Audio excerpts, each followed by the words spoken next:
How are you? Wonderful. Thank you so much for coming.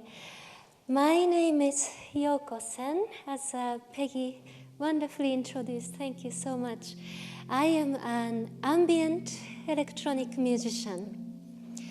So I was born and raised in Japan, and I was classically trained with piano since I was 3, but now I work with different technologies and collaborate with different artists to create music and performance and experience to bring people of different backgrounds together.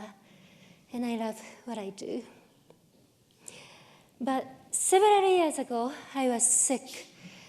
I had some mysterious health complications, and I had to spend quite some time in hospitals. As a musician, I'm sensitive to sound. So I was so disturbed by the noise, alarms, or the chaos. Lying in a bed, I used to wonder, some people say hearing is the last sense to go when we die. So what is the last sound I get to hear at the end of my life? Is it like this? Unnecessary noise is the cruelest absence of care. Florence Nightingale said more than 100 years ago. Since then, medicine has progressed so much. Technology is progressing every day, but not the quality of our sound environment. Now, are there any musicians in this room? Yes, there are a couple of them. Wonderful. So this is what happens when a musician goes to a hospital today. You hear a cardiac monitor in note of C, and there's a bed fall alarm, and it's high-pitched F sharp, and they're beeping together, and it's a diminished fifths or a tritone. So this particular dissonance was called, in medieval time, devil's chord or devil's music. People thought it was so disturbing that it was banned by churches to play that dissonance, and that could be what we are hearing in hospitals today. Why does it have to be this way, right? Now, there was a moment in my life for a few months that I was convinced that I wouldn't be able to get back to what I thought to be normal life anymore. Then I got lucky and I got better, rather unexpectedly. So this part of my life right now feels like a lucky bonus with which I kind of get to do anything. So I started this social experiment, Sense Sound, with a vision to transform the sound environment in hospitals. First being supported by social entrepreneurship incubator, Halcyon Incubator in Washington, D.C., and soon collaborating with patients, clinicians, different hospitals, and medical device companies to explore how sound impacts our experience, emotions, and environment. During the time I was getting recovered, my husband Avery was working on a dissertation, PhD, on the subject of transformative innovation. And when you have a spouse who works on PhD for 7-8 years, and your dinner table conversation every night is about his dissertation, you kind of end up getting a PhD on being a spouse of somebody who's actually getting a PhD. So I feel like, in a way, that this social experiment is his theoretical background of transformative innovation meeting my experience as a patient and curiosity as an artist. In his study, he kind of studied this idea of mode 1 and mode 2 organizing way of innovation. Usually he's the one who talks about this, so I'm going to try my best. Mode 1 is called scientific innovation. So most important thing here is the objective knowledge of disciplined experts. But in mode 2 post-scientific approach, Just as important is the subjective experience of everyday people. It's also, in Mode 1 approach, innovators tend to be natural scientists and engineers. But in Mode 2 post-scientific approach, innovators can be social scientists and artists working in studio or in the community. And the work tends to be more synthetic. The other way to explain this, in Mode 1 scientific approach, oftentimes people start with a technology or solution, and what ecosystem will it fit into? But in Mode 2 approach, we typically start with the ecosystem and say what solution will fit into it. My husband jokingly says that Mode 1 is a penis approach, and Mode 2 is more like a vaginal approach. This session was categorized under sex, drugs, and rock and roll, so I needed to make the reference just to be sure. And there's nothing wrong with penis, but we need more vaginal approach in this way. Anyway. So, oftentimes in the Mode 1 approach, there's an island of a scientific discovery, and we spend more resource on increasing these scientific studies, which is important. And we could also create more bridge to people living everyday experience, patients, clinicians who are actually affected by this issue by creating more bridge. So my approach tends to be more of a creating bridge. Working with places like Johns Hopkins Sibley Innovation Hub, our process always involves patients, clinicians, hospital leaders, medical device engineers, so that we could co-create this idea of improving the hospital environment together. So for today, I like to go over noise as a symptom, care for caregivers, human-centered alarms, the aesthetic realm, and reimagine end of life. Does it sound like a good plan? Wonderful. So let's start with noise as a symptom. Our process always starts with asking questions with people. Like, walk me through all the sounds you remember hearing in this hospital. What is the most disturbing sound you remember hearing? Let's ask this room. What is the most disturbing sound you remember hearing in hospitals? Alarms. The pumps on your leg, yes. Jackhammers, yes. Yes. Buzzing from the lights, yes. How about you? The alarms, I think the cardiac alarms that go off when something's really wrong and they are not paid attention to. Yeah. When something drops, below. Yeah, the cardiac alarm. I had a caregiver who shared that the constant rhythm of the cardiac monitor it's like a ticking time bomb, reminding her every second that she was caring for her father, that her father's time here is finite. What about the voice of other people suffering in pain? The code blue, the sign that somebody is having a cardiac arrest, or the call button, phones, pagers, somebody's cell phone. A nurse once shared with me that it's the sound of alarms that she hears in her dreams every night after she gets home after a long shift. A pediatric physician once shared with me that it's a sound of silence after devastating news has been shared. When we listen to people talking about sound, their stories are always more than just about sound. They seem to reveal what it means to be a human during the most vulnerable and difficult times of our lives, because life happens in nuances that our language cannot often capture, because sound is something so subconscious. When people start to talk about sound, the stories tend to be more emotional and personal. Now, patients often say that alarms are disturbing, but also that sound of people, like behavior-based noise, like talking, doors getting slammed, can be very disturbing as well.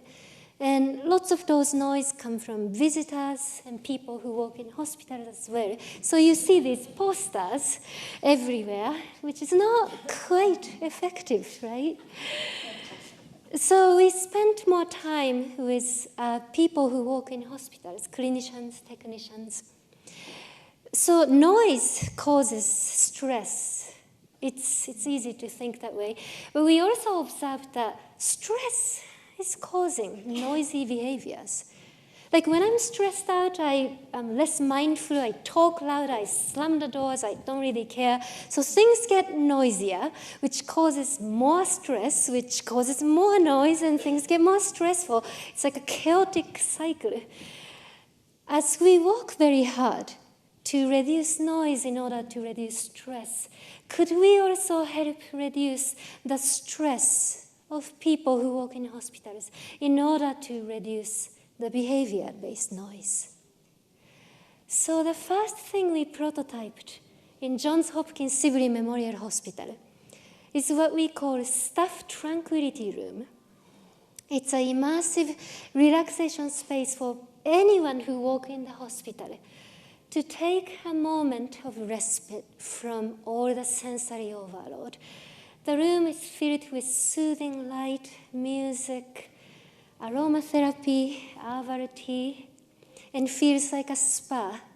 And we invited the community of people who work and asked how they like it, and they really liked it. And I asked, do you want something like this? Like, they really want it.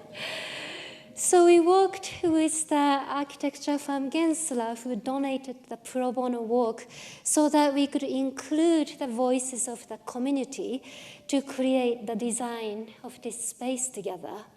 So we implemented this relaxation space January last year, and after a year and a half, we continued to monitor the usage, and the room continues to be used very actively by all the staff. And I think the case study of this project will be featured by National Academy of Medicine that's doing an initiative on clinician well-being. So we have learned that to promote a culture of quietness, first we have to care for people who care for others. Now we addressed those behavior-based noise. Next is this alarm, right? So let's just, if you go to typical hospitals in the US, you hear patient monitors like this, and then you have a IV pump. When the liquid is empty, it just beeps. Bed fall alarm when you move the bed, and there's this phone. So they are just some of those sounds that you might be familiar. Let's do a little quiz here. What do you think the average number of alarms we hear per patient per day, according to a study in Johns Hopkins? Any guess? 50? 300? 1,500? Yes? All good guess. So it's actually 350 per patient per day. So among those, 350 alarms, what do you think the percentage of alarms that are false positive or clinically insignificant? 80%? 80%? 95%? Did you do your homework, or you're a bunch of experts here? It's 85 to 99%. Yes, you are lots of experts here. So the last quiz. What do you think the average number of auditory alarms an average human can differentiate at once? 2, 3, 4. Yes, all great guess. It's 3 to 4. So, and this is the number of beeps we hear in average hospital unit. 16, but in some other unit we counted 23, 25. And, on top of that, there are little things like, you have your card ID that you have to scan to enter some room, and that makes beep, like a little sound. Like over the course of the day, if your room is next to the room that has this card key scan, you hear the beep, beep, like every, minute or so. The elevator has the noise. There are lots of little machine sounds, and as a musician, this is how I hear, with different pitches. But as you could see, lots of those alarms are clustered around similar pitch zones. And the decibel level can go as loud as 86 decibel. That's as loud as the sound of chainsaw. But when we talk to patients, it's not just the loudness of alarms. It's the fear of not knowing what those beeps mean. When we talk to the caregivers in children's hospital, like if you are a parent of the child connected to those devices, when things beep so sharply, the first thing you think is my child going to die? We spoke to a couple of parents that, whose children used to be in NICU, and they used to hear those beeps. And after decades of that experience, they hear similar beeps, and they just go, traumatized when they hear beeps that's similar to those sounds that they remember hearing in NICU.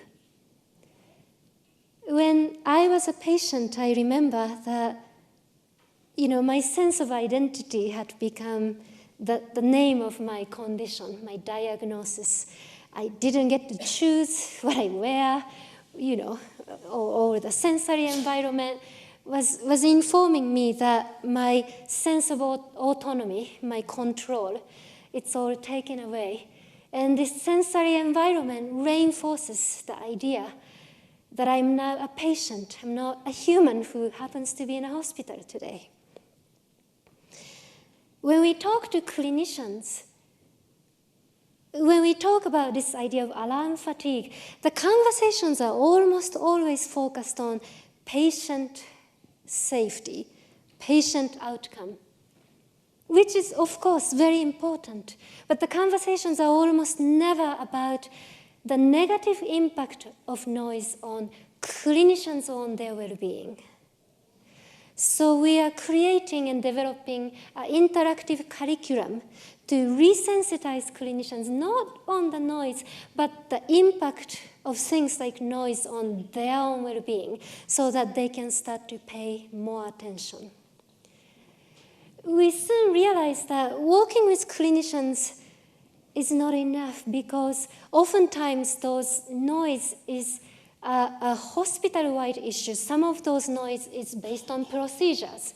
And even the solution like Tranquility Room could be used as a way of what we call surface-level appeasing, because the larger issue could be, institutional, like people are constantly getting understaffed or not having enough time to take a break. So we realized we also have to engage with hospital leaders. And collaborating with my amazing friend Sonia Rose, who leads this amazing project engaging with hospital executives from different hospital systems, we blindfold them, take them on a tour to listen to things, to use awareness around sound as a way to develop what we call organizational mindfulness. But then soon we realized that working with hospital executives is not enough, because they can't really change the sound of alarms. If we really want to transform the sound, we have to reach out to device companies, because they are the ones who can change the sound.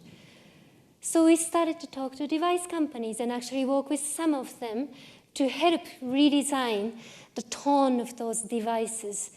Many of them, spent lots of resource and energy on visual design of the device, interactive design, but just never thought about sound.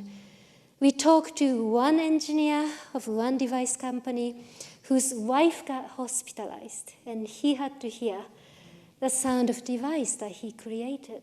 And that was the first time that, wow, we have to do something. This was last month in May. I got to visit Stuttgart in Germany to engage with this company that makes a lot of patient monitors. Many of the hospitals, you walk in random intensive care unit here in the US, and the sound of this company's patient monitor is probably the first thing you hear. And I spent last couple of years really hearing this product's sound day to day, and I got to spend some time with them sharing stories of patients and clinicians. And the entire team of people who make those monitors came. And it was really incredible. They said, we do UX design, like user experience, but for us, our users were never really humans. Today, our users became humans through the stories. And unexpectedly, those engineers and designers, they became humans to me as well. Somehow, I just never imagined that there are people who are making those devices, and they are just like, me and you. They're frustrated with their bosses who don't get it, and they came to this company doing this thing, trying to make things better for patients. So we are no longer strangers. We spent the whole day, what can we do together? And we are so excited. Now we as drinking buddies, what we can do together. But, things are not as simple. I do believe that, I don't really work with those large companies and industry. It's more that we work with rebels within those organizations who want to do something. And change can be very slow. So the next step, and this is really I'm sharing as things are happening, our next vision is to work with patients and clinicians who have to hear those sounds every day and co-create an inventory of alarm sounds that can be adapted by any of those device companies and make it open sourced and open any of that processes and researches to the public. Because I think sound environment is a public good. Just like safety or hygiene, it's one area that people in different backgrounds need to come together. It's not enough to change the sound of one device from one device company. Everybody needs to be talking with each other, and it's so hard to make it happen. So we hope to lead this movement involving people, and I'm so excited to continue this conversation if any of you have any ideas. So that is the alarm. Now, if teasing unnecessary suffering out of the system is our first design cue, then tending to dignity by way of the senses, the aesthetic realm, is the design cue number 2. My favorite palliative care physician, B.J. Miller, shared this.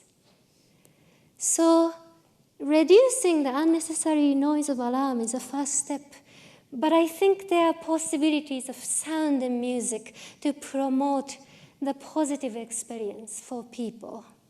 So I like to show a little bit of an experiment. Could we switch the visual from the house to wonderful? By the way, thank you so much for that. All the team here. I have a complicated tech requirement. They worked so hard to make everything happen. I just wanted to acknowledge wonderful, wonderful team. Thank you. Thank you. So, what if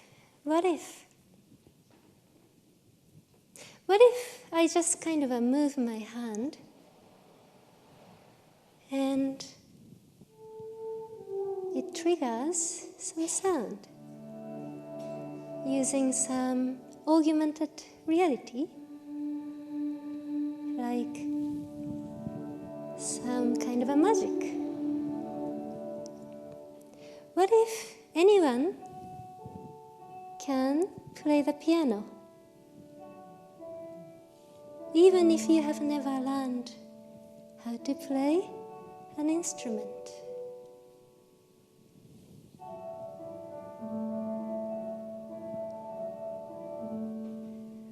if anyone has a bridge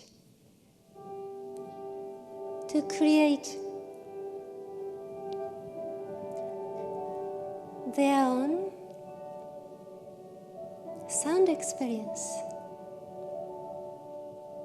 even during the most difficult times? And what if these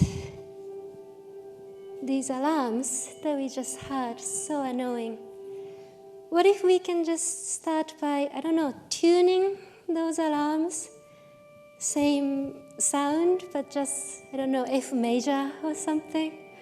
Simple solution, right? Like, what if we just use some common sense to start reimagining the soundscape of hospitals?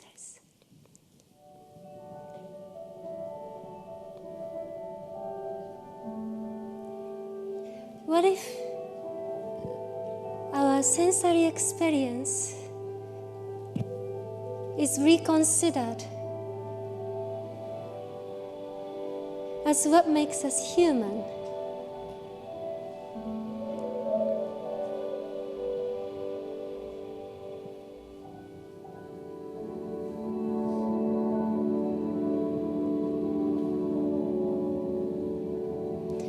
And what if the last sound we get to hear is the first sound we remember hearing? Thank you.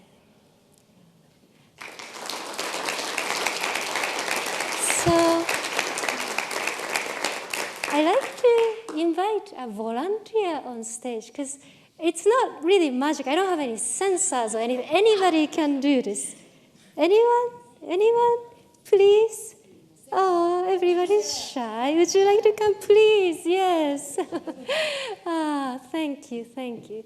So it's very simple. It's the camera that's detecting your motion, and you see yourself, just like that. So you can move your arms. Yes, just like that. Yay! Yeah. Yeah. Yeah. Wow. Wonderful. Thank you so much. Thank you. Wow. So, what if we could have something like this in children's hospital, or while people are having infusion or dialysis treatments?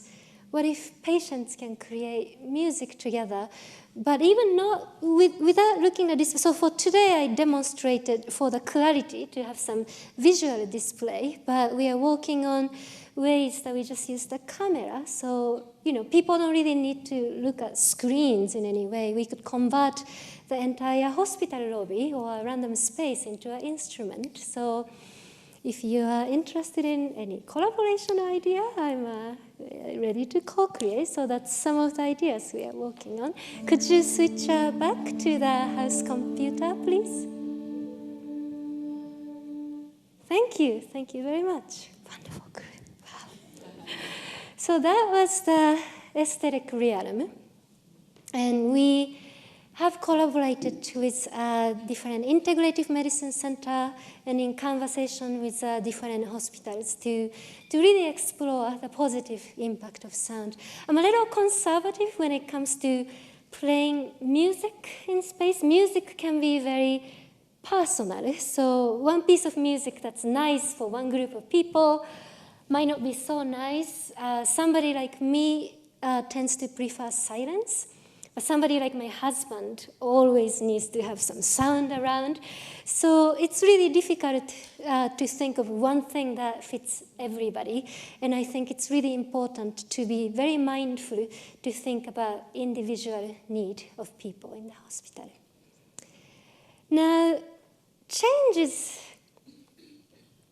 are not simple.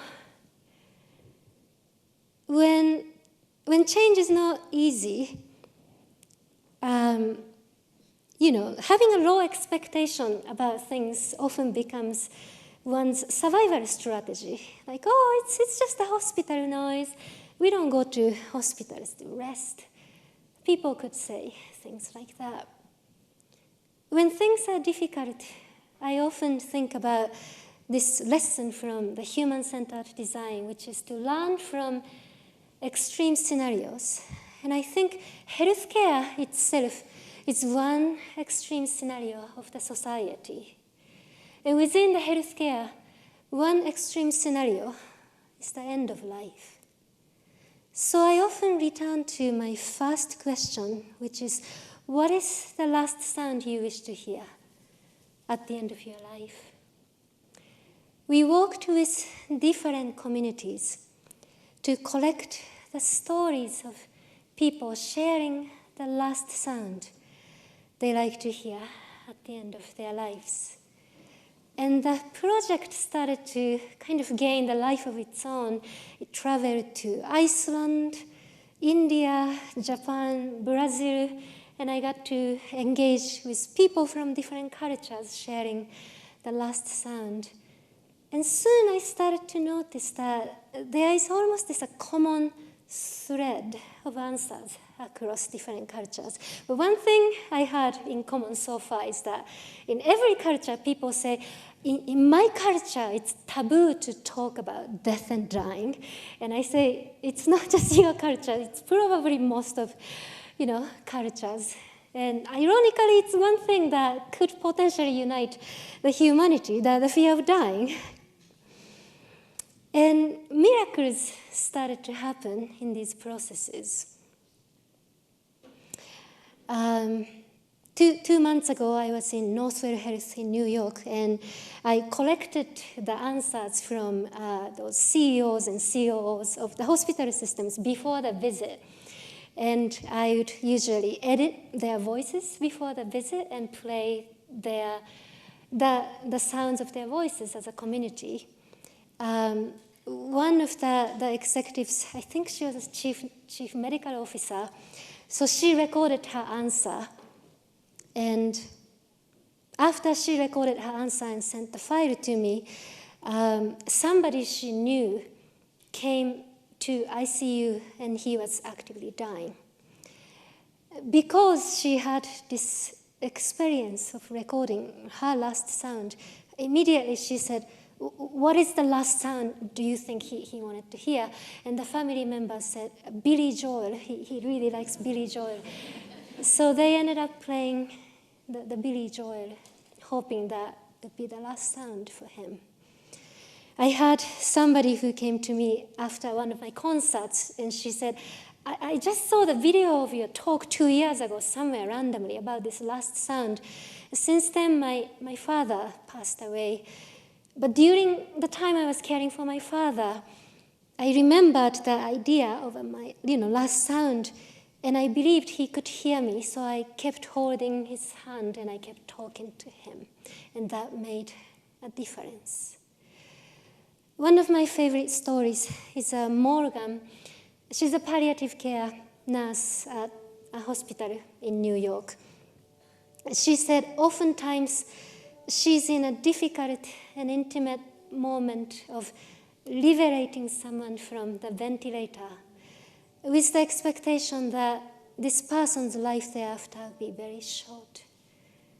Since she came across with this question, their team started to play a piece of meaningful music or sound that they believed to be personal. And this has impacted not just patients and their caregivers, but their entire unit tremendously. The beauty of our sensory experience is what makes us human.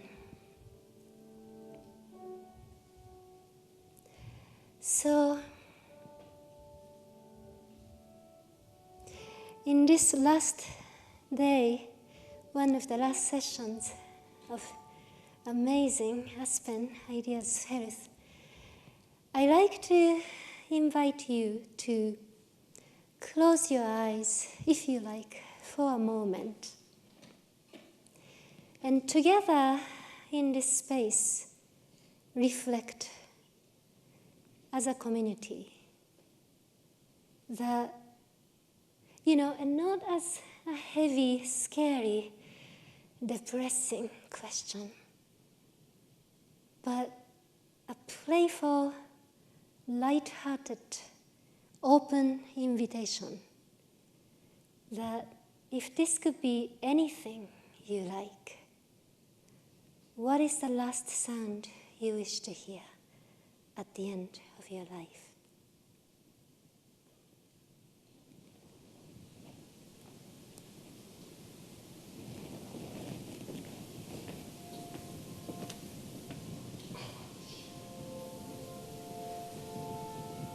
The last sound here at the end of life is the first sound I heard at the beginning of life.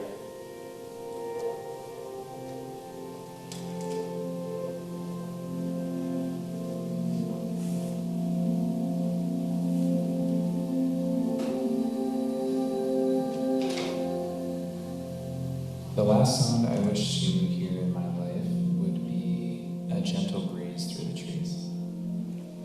Of being on a mountainside and hearing the wind go past. Then I would like to hear the sound of the wind. The ocean. The ocean waves hitting the beach. It's the sound of waves gently reaching the shore. The sound of running water surrounding me as I stand in a salmon stream fishing, which is something that is probably the most peaceful place on earth for me. It's the gentle sound of a creek in a mountain forest and the calming voices of my family.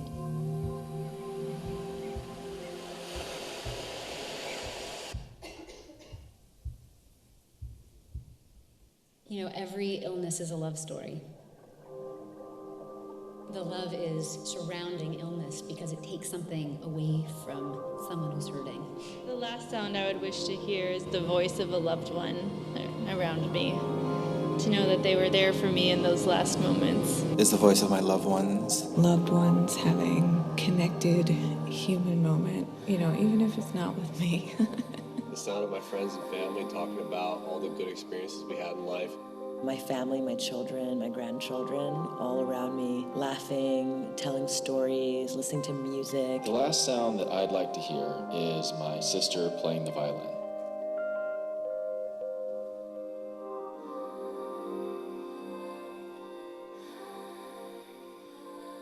Is my son's voice and laughter. It's the voice of my kids saying, "Daddy, see you on the other side, bye-bye." It's my children. It's just so easy to say that. My mother's voice.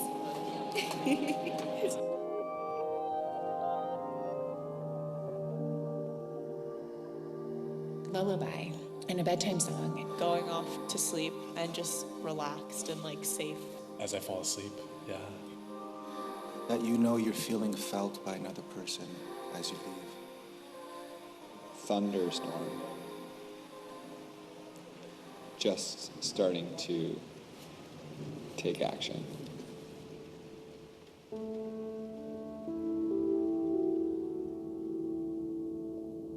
If it's painful death, I would like to hear a cat purr. Is of my cat purring in my ear. The last sound I'd like to hear at the end of my life is some sort of validation that my life was meaningful. You were important. What you did mattered to lots of people. You left a statistically significant mark on the human condition. The last sound I wish to hear at the end of life is toilet flushing. The last sound I wish to hear is my husband's fart. The last sound that I wish to hear before I die is laughter. A symphony of laughter of my two daughters and my wife. I would love to hear laughter because I think that joy is what I want to carry with me out into what comes next. It's a baby laughing because the universe has a sense of humor.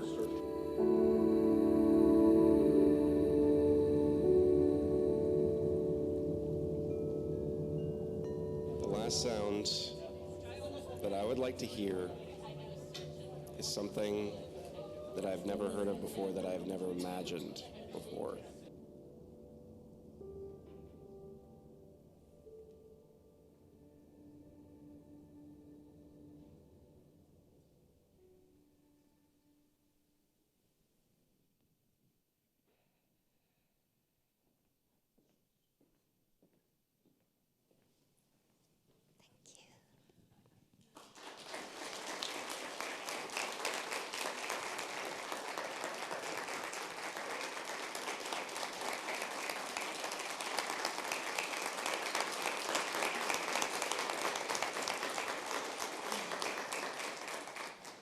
So we have some time for questions, comments, anything you like to share. And I think there's somebody with a microphone. So. Hi, you have such a wonderful vision of the way sounds in hospitals could be for patients. It's really nice. My question is, when you met the engineers from Philips, my guess is their first design change wouldn't be to your ideal vision, and because engineers take small steps at a time. Are there some things, if there were 3 Philips monitors in a patient's room, that you would like to see them change, in the small baby steps that would make the patient experience better? Thank you for your question. So this is the topic that, we could do another 1-hour talk, because it's fairly complex, as you could imagine, because it's the area of patient safety. So if we do something wrong, people could die, and there is actually a regulation that defines the type of tones that we are allowed to use. And I have 3-4 wonderful colleagues and friends who are actually in the committee who just updated some of those regulations. The challenge is that I had this mentor who told me that, in order to innovate, you have to start with 3I, illegal, immoral, and impractical. So if we start with the confinement of a regulation, the design process will be very fear-based. So absolutely we have to take incremental steps, but at the same time, it's really hard to think about paradigm-shifting ideas within the confinement. That's why I'm really excited about the idea of involving patients and clinicians, not necessarily experts, because there are already experts who are working on safety side of ideas, which is very important. But they may not be necessarily familiar with the lived experience of what it feels to be in ICU every day. So I'm interested in working with pediatric patients in children's hospital. What if we could co-create some of the sounds with kids? Like, what would they pick? Maybe voice of mommy, sound of, dog barking. Now, those sounds are definitely not implementable, right? But in the process, the amount of insights we can learn by engaging with people can inform some of those incremental steps that people are taking. So that's the role I'm personally considering to take, which is to be a bridge for people who have to hear those sounds. And that could be creative, that could be fun, but definitely the step needs to be incremental.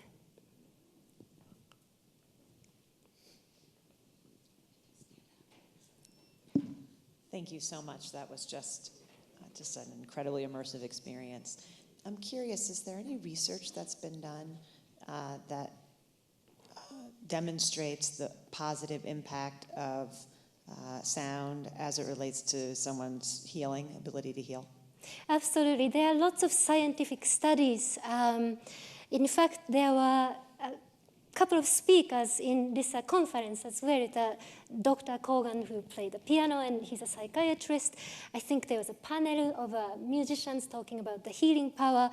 There are scientists who specifically kind of study music and medicine in that framework. There has been demonstrated effect of music on patients with Alzheimer, dementia, Parkinson's disease. I personally there is a music therapist in Japan who said, music doesn't heal people. people heal themselves. But music and sound can be in support of people healing themselves, and I like that kind of a humble stance, and that's what I tend to believe. But there are lots of studies. There is a journal called Music and Medicine, and there are a few other journals, but I think you can find some studies there as well.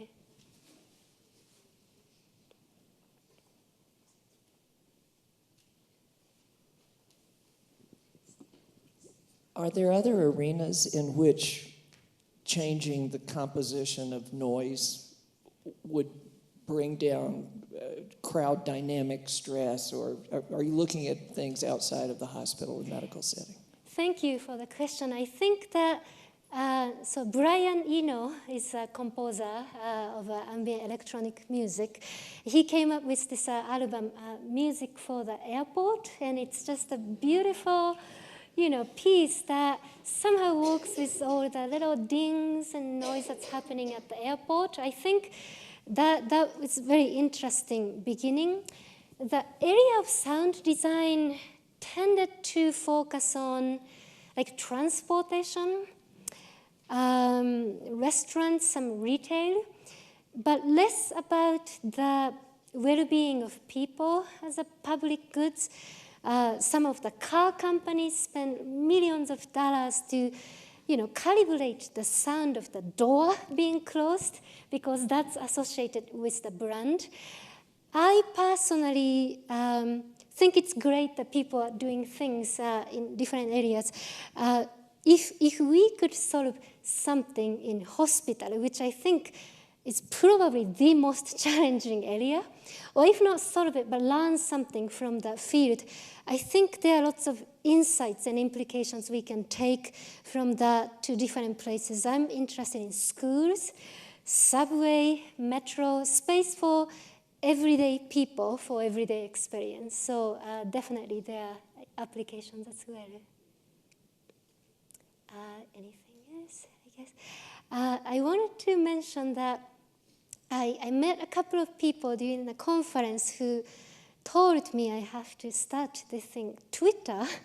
I'm a social media illiterate, so I started Twitter 2 days ago. So and people often ask, how do you get in touch with people? And I don't know. So if you are interested, it's Yoko K. That's my middle name, Sen.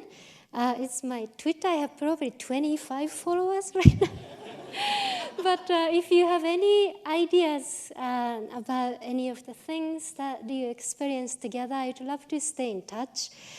So that's probably the best way. And I hope if you have any other questions, please feel free to find me afterwards. Thank you so much. Thank you.